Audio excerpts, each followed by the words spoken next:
दोस्तों ये वो चेहरे हैं जो अपने आप को सिनेमा लवर मूवी बफ बताते हैं और क्लेम करते हैं कि उनको काफी ज्यादा नॉलेज है, अंडरस्टैंडिंग है सिनेमा की। लेकिन उन्होंने गदर 2 को एकदम घटिया, बकवास और ना जाने क्या क्या बुला भरा कहा।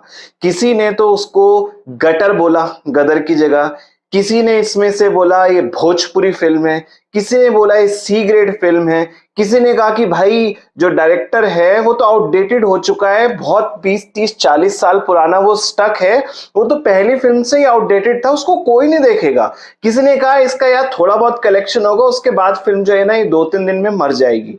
लेकिन जो जनता का रिएक्शन है गदर 2 का, ऐसा उन्होंने इन लोगों के मुंह पे तमाचा मारा है ना कि इनको जो है इनकी अकल ठिकाने आ गई है। इनफैक्ट आ भी गई है। इनमें से 2 3 लोगों ने तो सॉरी भी बोल दिया है। पहले इन्होंने थंबनेल लगाए थे कि शर्म करो बॉलीवुड, शर्म करो तारा सिंह, और अब इन्होंने नई वीडियोस डाली, उसमें ये लोग माफी मांग रहे हैं कि अच्छा होता कि ये लोग रिव्यू ही नहीं करते गदर 2 का।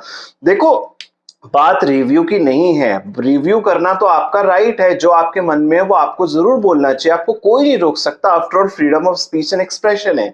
लेकिन आपको ध्यान में रखना चाहिए कि जब आप अगर आप सिनेमा में वाकई में विश्वास रखते हो और उसको स्टडी करते हो, तो आपको पता होना चाहिए कि आप किन कैरेक्टर्स की बात कर रहे हो। तारा सिंह और सकीना, मतलब जब हम लोग छोटे थे ना, तब हम थिएटर्स में देखने गए थे, फट पड़ा था भाई साहब थिएटर। और one of the biggest movies ever है गदर फिल्म हिस्ट्री के अंदर। जब आप ऐसे कैरेक्टर्स के और ऐसे मूवी की बात करते हो, तो आपको सेंसिटिवली अपनी बात रखनी चाहिए। आप मतलब शब्दों के साथ खेलना चाहते हो, व्यूज कमाना चाहते हो, फिल्म को गटर बुला रहे हो यार, मतलब आपको शर्म आनी चाहिए कि आप इतने आइकॉनिक कैरेक्टर जिसके जुड़े हुए, मतलब मैं पहले दिन से काफी सारी मैंने वीडियोस बनाए गदर 2 पे। मैं पहले दिन से कह रहा हूं कि गदर 2 एक फिल्म नहीं है, ये एक इमोशन है, ये सेंटिमेंट है। आप देखो किस तरीके का छोटे छोटे शहरों से किस तरीके की जो है रिएक्शनरी वीडियोस आ रही हैं। लोग ट्रैक्टर पे जा रहे हैं, हैंडपंप लेके जा रहे हैं, बैंड बाजा बारात जो छोटे शहरों में फेमस होता है ना, लोग खुद ही माइक लेके और जो ढोल बजाते बजाते इस तरीके से लोग गदर 2 को देखने जा रहे हैं। सिनेमा हाउसेस डेड पड़े थे भाई साहब, इतने सालों से ताले लग गए थे, उनमें हाउसफुल के बोर्ड जो है अब वो लग गए हैं। ऐसी फिल्म को आप जो है इतनी घटिया तरीके से उसके बारे में बात कर रहे थे। आप क्रिटिसाइज करो, इसमें कोई दो राय नहीं। अगर आपको किसी की एक्टिंग अच्छी नहीं लगी है, वीएफएक्स अच्छे नहीं लगे, आपको लगता है कि हर मूवी भाई 100 200 300 करोड़ में बननी चाहिए, 600 करोड़ में बननी चाहिए और लोगों को चूना लगाना चाहिए, तो आप भाई करो वो, उसमें कोई बात नहीं है।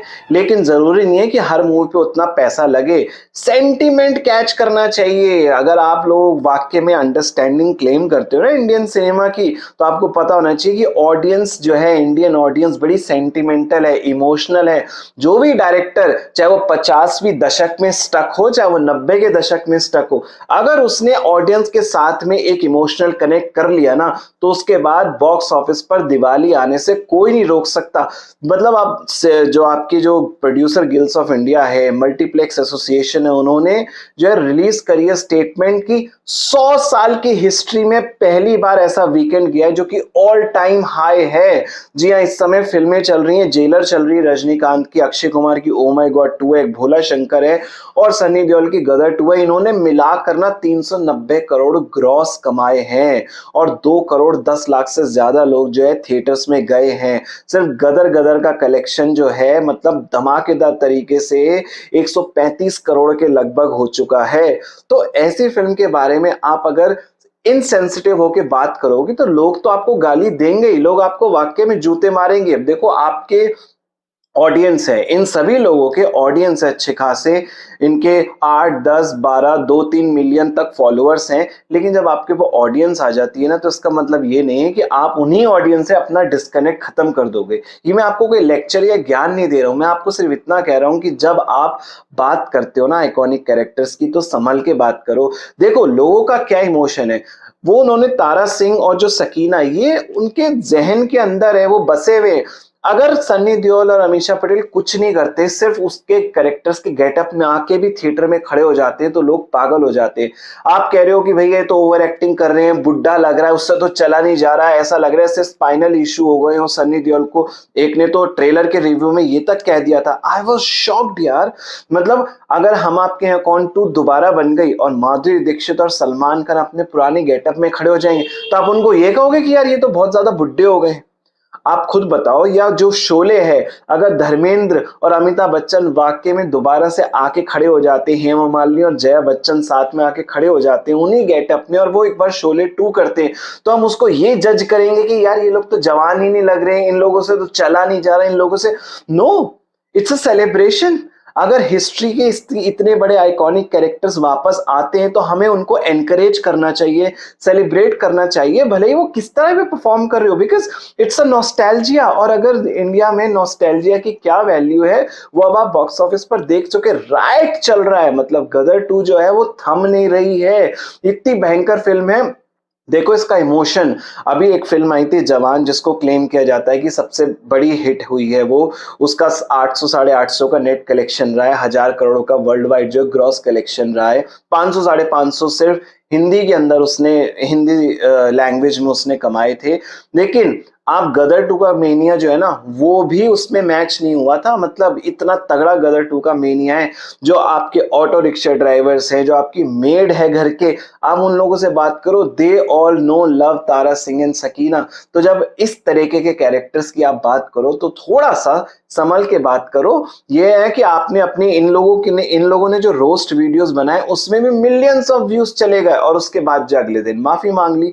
लेकिन अगर आप वाकई में सिनेमा के स्टूडेंट हो तो मेरा थोड़ा सा तजुर्बा है। देखो मुझे 15 साल हो गए सिनेमा के बारे में लिखते, पढ़ते और बात करते हुए, और आप लोग अभी पिछले 4-5 साल में निकल के आए हो, तो इसलिए मेरा बस एक छोटा सा सजेशन है, मानो ना मानो, पर इतना ही है कि जो ऑडियंस चाहती है ना, आप उसके साथ कनेक्टेड फील करो, अपनी बात रखो, इंडिपेंडेंट होके रखो, फियरलेस होके रखो, इसमें कोई दो राय नहीं है। लेकिन जब आपको पता है कि जनता अगर इमोशनली कनेक्टेड है, जो कि आप ही की जनता है, आप ही की ऑडियंस है, आप ही के मिलियंस फॉलोअर्स हैं, तब आप थोड़े सेंसिटिवली जो है ना बात करो।